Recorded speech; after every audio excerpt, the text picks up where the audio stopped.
दोस्तों, एक बात हमेशा याद रखना कि अगर इंसान अपने काम को कितने भी साथी तरीके से क्यों ना अंजाम दे दे और वह सोच ले कि हम कभी पकड़े नहीं जाएंगे, लेकिन अगर पुलिस चाहे तो उसके पास 1 मिनट पे पहुंच सकती है, भले कोई और सहारा लेना पड़ जाए। आज की घटना में सिर्फ ऐसा ही कुछ हो जाता है जिसकी वजह से एक इंसान अपने प्लान को कामयाब करने के लिए इस तरह षड्यंत्र बनाता है और सोच बैठता है कि कभी हम पकड़े नहीं जाएंगे। लेकिन पुलिस जो होती है इस केस को सोल्व करने में 24 घंटे के अंदर ही ऐसा हथकंडा अपना देती है जिसकी वजह से वह अपराधी जो होता है हमेशा के लिए पुलिस के हाथ लग जाता है। लेकिन जब लोगों के सामने सच्चाई निकल के आता है, इसे सुनने के बाद ना कोई सोच पाता है ना कोई समझ पाता है आज की घटना में क्या था, आज की घटना में क्या हुआ। आज की घटना की आप पूरी तरह तक सच्चाई जानने के लिए इस वीडियो को आप लास्ट तक जरूर देखिएगा। नमस्कार दोस्तों, मैं प्रदीप कुमार आपको इस टेढ़ी बात चैनल पे मैं स्वागत करता हूं। दोस्तों आज की यह जो सच्ची घटना है, यह घटना सुनाने से पहले मैं आपसे एक छोटा सा रिक्वेस्ट करना चाहता हूं, क्योंकि आप अगर हमारे चैनल पर नए आए हुए हैं और पहली बार आए हुए हैं तो एक बार जाकर आप अपने इन्हीं प्यारे हाथों से एक बार आप हमारे चैनल को आपने इन्हीं लाइक से और इन्हीं हाथों से सब्सक्राइब जरूर करें, जिसकी वजह से आज का जो वीडियो है काफ़ी लोगों तक पहुंचाया जा सके, क्योंकि आज का जो वीडियो है काफ़ी इम्पोर्टेंट होने वाला है। और आज की जो सच्ची घटना है, यह घटना है राजस्थान प्रदेश और उसी में अजमेर ज़िला पड़ता है और उसी में एक बेवावर थाना लगता है। वहीं के पाने रहने वाले होते हैं विजय कुमार गहलोत, जिनकी उम्र होती लगभग 29 साल के आसपास होता है। उनकी अपनी पत्नी भी होती है मोना, अब जिसकी उम्र होती है 26 साल के आसपास होता है। इधर विजय कुमार गहलोत के टोटल एक अपना बेटा भी होता है। अपने बेटे के साथ अपने घर गृहस्थी में इधर मोना भी और साथ में विजय पूरी दुनिया में रहकर एकदम पूरी तरह से खुशी में जीवन घर में बिताना शुरू कर देते हैं। वक्त तो अच्छे से करता है, लेकिन तभी 31 अक्टूबर 2016 का वही अब सुबह का टाइम होता है 9 बजे के आसपास, तो विजय कुमार जो होते हैं अपने ही पत्नी मोना से कहने लग जाते हैं क्यों ना चला जाए आज अपने दोनों भाइयों से मिलने के लिए, क्योंकि उनके अपने दोनों जो भाई होते हैं वह होते हैं बिंटू और साथ में कमल, जो पास ही मोहल्ला पड़ता है वही में रहते हैं। और उस दिन पूरे भारत में मौके पर दिवाली के ठीक कुछ दिन बाद ही पड़ता है गोवर्धन पूजा, जिसे मिलने का दिन भी कहा जाता है। उसी दिन काफ़ी लोग मिलने के लिए किसी के घर, अपने रिश्तेदार के घर आना जाना लगा रखते हैं। तो वैसा ही विचार जो होता है इधर अब विजय भी रख देता है और विजय अपनी पत्नी से कहता है कि इधर मोना जो होती कह देती है कि हमारी तबीयत आज काफ़ी ख़राब है, इसीलिए हम तुम्हारे साथ आज नहीं जा पाएंगे। और इधर जो होता है विजय उस समय लगभग 10 बजे के आसपास अपने बच्चों को अपनी पत्नी के पास छोड़कर और निकल जाता है, अपने भाई के पास जाता है। शाम को लगभग 7 साढ़े 7 बजे के आसपास अपनी मोटरसाइकिल लेकर अब कमल के पास से भी वहाँ निकल जाता है। लेकिन लगभग रात के 11:30 बजे के आसपास टाइम हो जाता है, तो मोना उसी समय अपने ही जेठ कमल के पास फ़ोन कर देती है और उनसे कहने लग जाती है कि अब तो टाइम हो गया है, अपने भाई को यहाँ पर तो भेज दो। यह बात जैसे ही कमल सुनता है एकदम अचंभे पड़ जाता है। वह कहने लगता है कि वह तो 7:30 बजे के आसपास अपनी मोटरसाइकिल लेकर तो वह तो निकल गया था। यह बात जैसे इधर सुनती है, सुनने के बाद कहने लग जाती है कि यह तो अभी तक नहीं पहुँचे हैं। अब इधर तुरंत का तुरंत जो होता है फ़ोन मोना कट कर देती है। लेकिन कमल उधर काफ़ी ज़्यादा परेशान हो जाता है, तुरंत ही अपने भाई विजय के पास फ़ोन करता है। लेकिन विजय के मोबाइल नंबर पर मौके पर घंटी जा रहा होता है, लेकिन मोबाइल को रिसीव करने वाला कोई नहीं होता है। और बार बार इधर कमल अपने भाई विजय के मोबाइल नंबर पर ट्राई करता है, लेकिन हर बार घंटी बजता है लेकिन उठाने वाला कोई नहीं होता है। वह सोच में पड़ जाता है कि आखिर विजय है कहाँ कि जो उसका मोबाइल उठाने वाला कोई है ही नहीं। लेकिन जैसे ही कुछ वक्त बीतता है तो उसी बीच कमल जो होता है अपने भाई को लेकर अब विजय के कमरे पर पहुंचता है, तो देखता है कि विजय के कमरे पर वह ताला लटका हुआ है। अब तुरंत ही इधर मोना के मोबाइल नंबर पर विजय कॉल कर देता है, कहने लग जाता है कि इस समय तुम कहाँ हो। मोना कह देती है कि इस समय हम अपने मायके आए हुए हैं, हम घर में अकेले थे इसीलिए हम रात में डर गए थे, हमारी बस की बात नहीं है उस घर में अकेली रहना, अब इसीलिए हम तो मायके चले आए हैं। यह बात कमल सुनता है, अपने भाई को लेकर तुरंत ही अपने कमरे पर आता है। आने के बाद जो होता है अपने इलाके में काफ़ी तलाशी करता है, लेकिन इधर जो होता है विजय का कहीं अता पता नहीं चलता है। लेकिन रात का लगभग जैसे ही 3 बजे का आसपास टाइम होता है, उसी बीच कमल का जो मोबाइल होता है वह बज पड़ता है। अब वो उठाता है तो देखता है कि उसी में एक रॉन्ग नंबर दिख रहा है। लेकिन जैसे ही कान पे लगाता है तो उसी बीच एक व्यक्ति काफ़ी हवास में बोलने लग जाता है कि आखिर यह मोबाइल किसका है, आप कौन बोल रहे हैं। यह बात जैसे ही कमल सुत्ता करने लग जाता है, हम कमल बोल रहे हैं। और वह कह भी देता है कि हमारे छोटे भाई विजय का मोबाइल है। और तुरंत ही जो कान में मोबाइल लगाए हुए थे उधर से जो व्यक्ति होते वह कहने लग जाते हैं कि हम ASI अधिकारी मणिकचंद्र बोल रहे हैं। हमें जो होता है यह मोबाइल ठीक उदयपुर के ही बाईपास होता है, वहीं पर एक झाड़ी है, वहीं पर मिला हुआ था। लेकिन हाँ, वहीं पर एक व्यक्ति का डेड बॉडी पड़ा हुआ है। यह बात जैसे ही कमल सुनता है तुरंत ही हवक्का उक्का रह जाता है, फ़ोन काट देता है। काटते ही उसी समय अपने हित भिवारी को लेता है और साथ में कुछ रिश्तेदारों को लेता है। बिना देर किए कमल जो होता है अब उसी समय उदयपुर के बाईपास पहुंच जाता है। तो पास काफ़ी मौके पर भीड़ लग चुका होता है और भीड़ में घुसता है। कमल देखता है कि सही में जो झाड़ी होता है उसी झाड़ी में उसके अपने भाई, छोटे भाई विजय कुमार गहलोत का डेड बॉडी पड़ा हुआ था, जो पूरी तरह से खून से लथपथ होता है। सर पर काफ़ी ज़्यादा चोट लगे होते हैं और पुलिस वहीं खड़े इधर जैसे यह नज़ारा देखती है तो आप ही अब अच्छे से बॉडी का वही जांच पड़ताल करना शुरू कर देती है। लेकिन वहाँ लगभग 100 मीटर की दूरी पर वहाँ मोटरसाइकिल खड़ा होता है और पुलिस जैसे ही मोटरसाइकिल की तरफ इशारा करवाती है तो उधर इशारा जो होता है कमल देख लेता है और कमल तुरंत मोटरसाइकिल देखकर पहचान लेता है कि यह मोटरसाइकिल हमारे अपने भाई का है।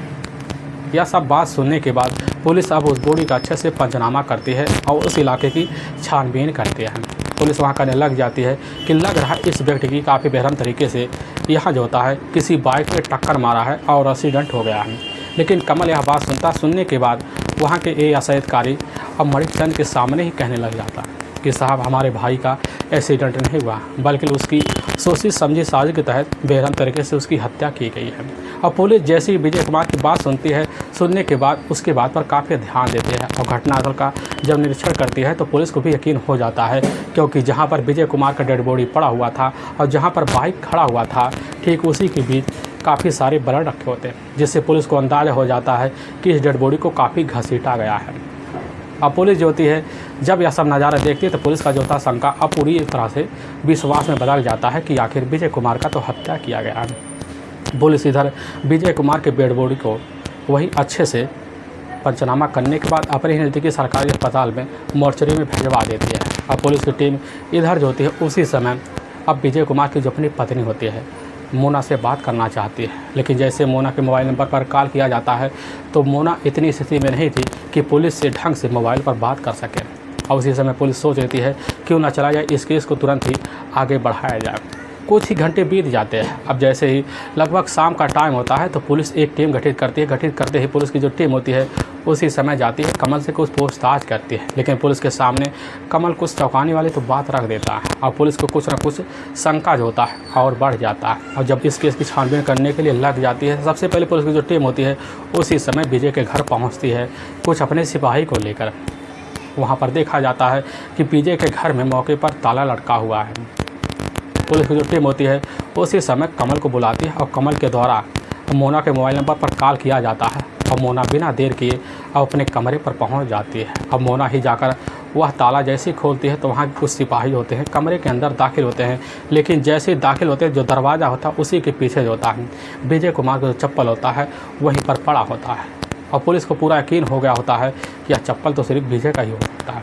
वहाँ पर खड़ी उसकी अपनी पत्नी भी होती है मोना भी इशारे में कह देती है। पुलिस भी समझ जाती है कि चप्पल विजय के है। लेकिन पुलिस जैसे ही कमरे के अंदर जाती है सीधा का सीधा वह होता है बाथरूम की तरफ बढ़ जाती है। लेकिन जब बाथरूम की तरफ बढ़ती है तो देखती है कि वहाँ पर एक नाला है और उसी नाले में काफ़ी सारे खून के छींटे पड़े हुए हैं और वहीं पर एक बाल्टी पड़ा हुआ है। उसी बाल्टी में मोना के कुछ कपड़े होते हैं और साथ में विजय कुमार के जीन्स और पैंट के कुछ वस्त्र उसी में होते हैं, लेकिन उसमें कुछ खून के धब्बे होते हैं। पुलिस अब समझ जाती है कि विजय कुमार की हत्या जो होता है बस यहीं घर में ही की गई है। अब बॉडी को लाकर वहां जाकर अच्छे तरीके से भी दम कर दिया गया है। अब पुलिस जब यह सा सबूत पाती है, पुलिस समझने में अब टाइम भी नहीं लगा सकती है। बिना देर किए पुलिस को जो शंका होता है, जाकर घर में ही रहने वाले एक व्यक्ति पर टिक जाता है। वह व्यक्ति कोई और नहीं होता है, वह व्यक्ति होता है विजय कुमार की अपनी ही पत्नी मोना होती है। और मोना वहीं पर खड़ी होती है और पुलिस के सामने कुछ कांस्टेबल होते हैं, जो महिला कांस्टेबल काफ़ी तेज तर्रार होते हैं। अब बिना देर किए पुलिस की जो टीम होती है इधर मोना को अपने कस्टडी में लेती है और थाने ले आती है।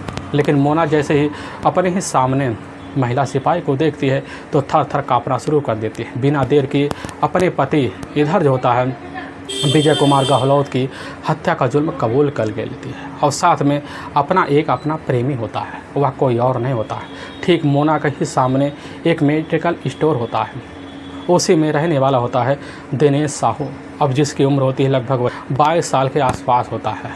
अब पुलिस जैसे ही अब मोना के लफ्ज़ों से आवाज़ सुनती तो पुलिस की टीम बिना देर किए सबसे पहले कुछ कांस्टेबल को भेजती है दिनेश साहू को उसी समय गिरफ्तार करने के लिए। पुलिस की टीम जाती है, पता लगता है दिनेश साहू जो था अपने ही मेडिकल पे मौके पर बैठा हुआ है। बिना देर किए पुलिस उसको वहीं से गिरफ्तार करती है और थाने ले आती है।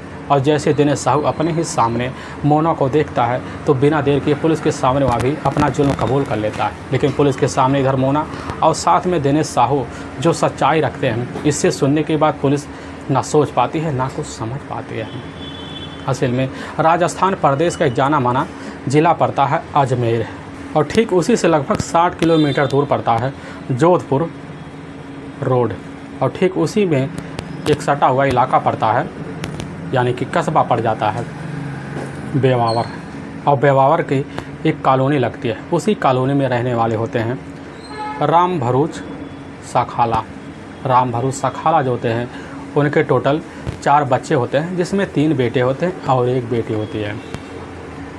अब 2 बेटी की शादी ऑलरेडी हो चुकी होती है, लेकिन जो सबसे छोटी बेटी होती है वह मोना उर्फ मोनिका। लेकिन मोना जैसे ही अपने पढ़ाई पूरी करके अपने घर गृहस्थी मिलती है तो उसी बीच अब राम भरूच भी सोचने लग जाते हैं कि हमारी बेटी होती है अब शादी की दहलीज पर पहुंच चुकी है। उसी समय उसके हिसाब से लड़के की तलाशी करना शुरू कर देते हैं। राम भरूच जो होते हैं एक काफ़ी हैसियतदार भी होते हैं। उनकी इतनी हैसियत होती है कि अपनी बेटी की जो शादी होती है खुद अपने ही बलबूते पर रहकर करवा भी सकते थे। अब इसीलिए राम भरूच उसी समय अपना इरादा ठान लेते हैं और लड़के की तलाशी करते हैं। उनके हिसाब से उनको एक लड़का भी मिल जाता है, ठीक उन्हीं के ही कुछ दूरी पर रहने वाला होता है। और जाकर इधर अब मोना की जो शादी होती है उस लड़के से करवा देते हैं। लेकिन जब करवाते हैं मोना जाकर अपनी ज़िंदगी वहाँ उस लड़के के साथ गुजारना शुरू कर देते हैं। लेकिन मोना के जो अपने पिता होते हैं राम भरूच उसी समय मोना से कह देते हैं कि बेटी हमने तुम्हारे लिए एक कमरा नया मकान जो होता है अपने इलाके में बनवा रखा है, तुम अपने पति से बात करो और बात करने के बाद अपने पूरे परिवार सहित आकर इसी में गुजारा करो। यह बात जैसे मोना सुनती है तो अपने पति से जाकर बात करती है, लेकिन उसका जो अपना पति होता है उस समय मोना के साथ जाने से इनकार कर जाता है। उसका भी एक अपना कारण होता है, क्योंकि उस लड़के के जो अपने पिता होते हैं ठीक कई साल पहले ही इस दुनिया को छोड़ के जा चुके होते हैं। लेकिन ठीक उसकी जो अपनी माँ होती है बूढ़ी अवस्था में पहुंच चुकी होती है, देख रेख में कोई नहीं होता, और इसीलिए मोना से वहां जाने से इनकार कर जाता है। इसी की वजह से अब मोना जो होती है काफ़ी खपा खपा रहना शुरू कर देते हैं। लेकिन कुछ महीने बीतते हैं, जैसे 6 महीने बीतते तो मोना जो होती है अपने पति से इतना परेशान हो जाती है कि उसी बीच जाकर अपने पति से तलाक ले लेती है। लेने के बाद मोना आकर हमेशा के लिए अपने ही मायके रह जाती है, अपनी ज़िंदगी अपने पिता के साथ गुजारने लग जाती है। तभी उसी इलाके के रहने वाले होते हैं मोहनलाल गहलोत। उनकी अपनी पत्नी होती है यशोदा। उनके टोटल 4 बच्चे होते हैं, जिसमें 3 के 3 बेटे होते हैं और 1 बेटी होती है। जो सबसे बड़ा बेटा होता है वह होता है बंटी, दूसरे नंबर का जो बेटा होता है वह होता है कमल, और जो सबसे छोटा बेटा होता है वह होता है विजय। और बंटी जो होता है मौके पर एक विकलांग भी था, लेकिन वह इतनी हैसियतदार बन चुका होता है कि उसी की वजह से उसका काफ़ी मान सम्मान भी होता है, क्योंकि वह बेवावर में ही एक विकलांग संस्था होता है, उसी का एक मैनेजर भी था। अब उसकी ज़िंदगी काफ़ी बेहतर तरीके ढंग से चलना शुरू हो जाता है। लेकिन जैसे चलना शुरू हो जाता है तो उसी बीच अब जो होता है विजय के जो अपने माता पिता होते हैं किसी तरीके से इस दुनिया को छोड़ के चले जाते हैं। लेकिन जब चले जाते हैं इसका सारा का सारा जिम्मेदारी होता है तीनों बेटे पर आ जाती है, और तीनों बेटे मिलकर जो होता है अपने ही गांव में ही एक दुकान खोल लेते हैं। वह दुकान काफ़ी बड़ा होता है, वहीं पर जाकर तीनों अपना टाइम स्पेंड करना शुरू कर देते हैं। लेकिन जब समय बीतने लगता है तो इसी बीच विजय कुमार का जो अपना बड़ा भाई होता है वह भाई होता है कमल है। और कमल जो होता है जैसे अपने छोटे भाई विजय को अपने साथ लेता, अपने ही ससुराल में मौके पर एक शादी का फंक्शन होता है, पास में होता है, वहीं पर जाता, उसी में शामिल होता है। लेकिन विजय जब शामिल होता है एक कुर्सी पर बैठा हुआ था एकदम बेफिक्र होकर, उसी के सामने एक लड़की खड़ी होती है। वह लड़की का जैसे चेहरा देखता है तो एकदम विजय हवक्का रह जाता है। वह लड़की कोई और नहीं होती, वह होती है मोना। अब मोना की खूबसूरती देखकर विजय इतना मोहित हो जाता है कि उससे बात करने के लिए एकदम ललायत हो जाता है। अब किसी तरीके से उससे जाकर बातें कर लेता है, लेकिन बातें कर लेता है तो उसके हिसाब से भी मोना के मन भा जाती है। अब मोना भी समझ जाती है कि यह लड़का हमारे लिए एकदम परफेक्ट बैठ रहा है। अब विजय जो होता है मोना का उसी दिन मोबाइल ले लेता है। लेने के बाद अब मोना से मोबाइल पर आए दिन बात करना शुरू कर देता है। दोनों के बीच प्रेम प्रसंग चलना हो जाता है और प्रेम प्रसंग जब चलने लगता है तो दोनों मिलकर शादी का फैसला भी कर लेते हैं। लेकिन इसकी जानकारी दोनों के घर परिवार वालों को भी लग जाती है, जिसकी वजह से दोनों के घर परिवार वाले अपना सहमति जताते हैं और साल 2004 में जाकर दोनों की शादी जो होता है काफ़ी बेहतर तरीके से करवा देते हैं। अब इधर जो होता है मोना अपने पति के साथ जाकर अपने ही ससुराल में रहना शुरू कर देते हैं और जब रहने लगती है काफ़ी बेहतर तरीके से रहने लगती है। अब तीनों भाई जो होते हैं मिलकर एक ही कमरे में रहते हैं। वक्त तो गुजरने लग जाता, समय भागने लगता है, लेकिन मोना और साथ में विजय का जैसे शादी का पहला सालगिरह आता है तो उसी बीच मोना और साथ में विजय के एक बेटा भी हो जाता है। अब बेटा का नाम आकाश रखते हैं।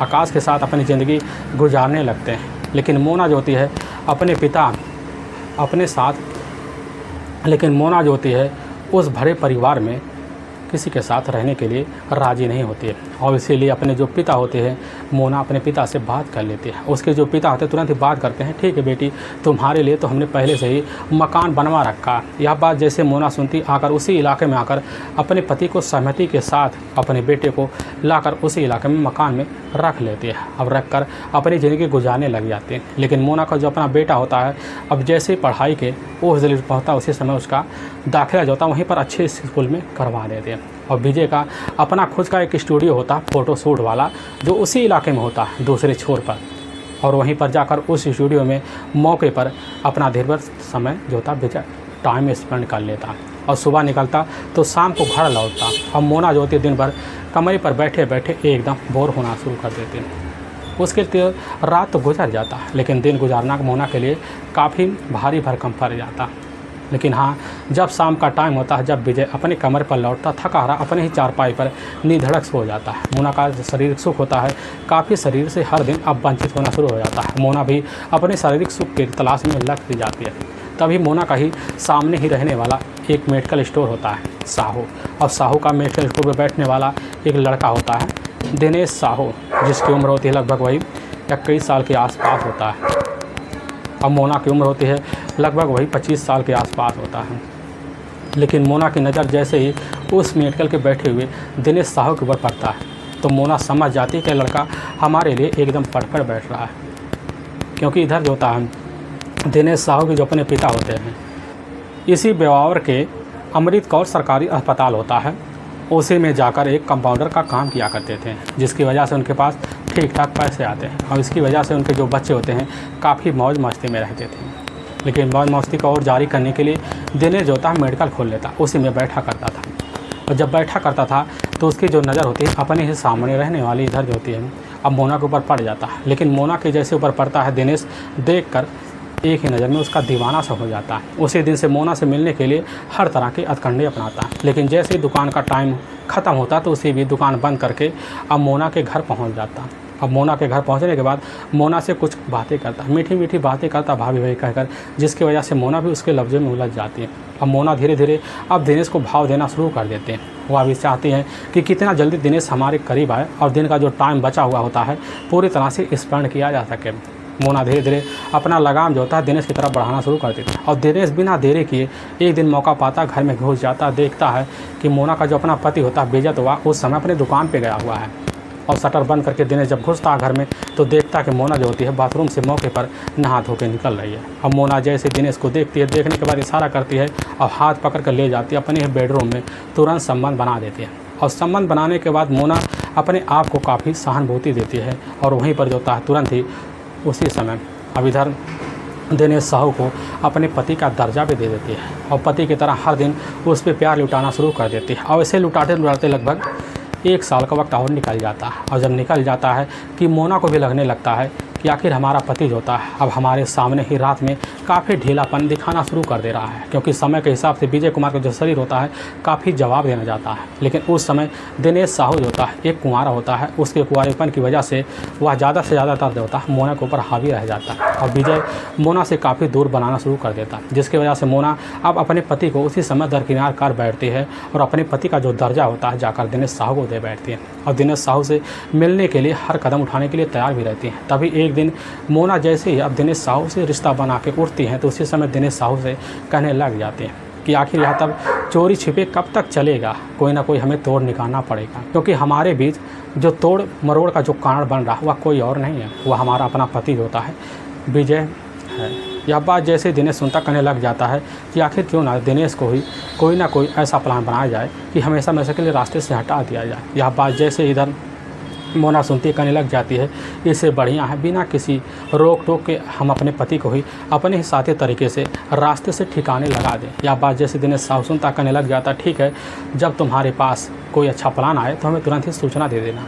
और उसी दिन से इधर अब मोना अपने पति को रास्ते से हटाने के लिए काफ़ी हथकंडे अपनाना शुरू कर देते हैं, लेकिन उसके हथकंडे हर बार फेल होते चले जाते हैं। तभी जो होता है एक दिन शाम का टाइम होता है, उसी दिन अब मोना जो होती है जैसे देखती है कि हमारा जो अपना पति है वह तो मौके पर नहीं है, तुरंत ही दिनेश साहू की दुकान पर जाती है और उससे वहीं पर बातें करना शुरू कर देती है। वह कहने लग जाती है कि हमें कोई ऐसा प्लान बनाना होगा कि हमारा काम भी सफल हो जाए और हम पकड़े भी ना जाए। यह बात सुनता दिनेश कहने लग जाता है कि हम तुम्हें आइडिया दे रहे हैं। और उसी बीच दिनेश जो था मोना को आइडिया देता है। मोना जैसे सुनती वह खुश हो जाती है, वह समझ जाती है कि अब तो हम पकड़े नहीं जाएंगे। और उसी आइडिया के तहत जो होता है इधर दोनों मिलकर अपने प्लान को अंजाम देने के लिए अच्छे समय का इंतजार करते हैं। तभी पूरे भारत में दिवाली का माहौल आ जाता है और तभी 31 अक्टूबर 2016 का अब सुबह का जैसे 8 बजे का टाइम होता है, तो इसी बीच अब जो होता है विजय कुमार अपनी पत्नी से कह देता है कि आज हम चलते हैं अपने भाइयों से मिलने के लिए, क्योंकि आज गोवर्धन पूजा है, इसीलिए हर रिश्तेदार अपने रिश्तेदार के ही जाता ज़रूर है।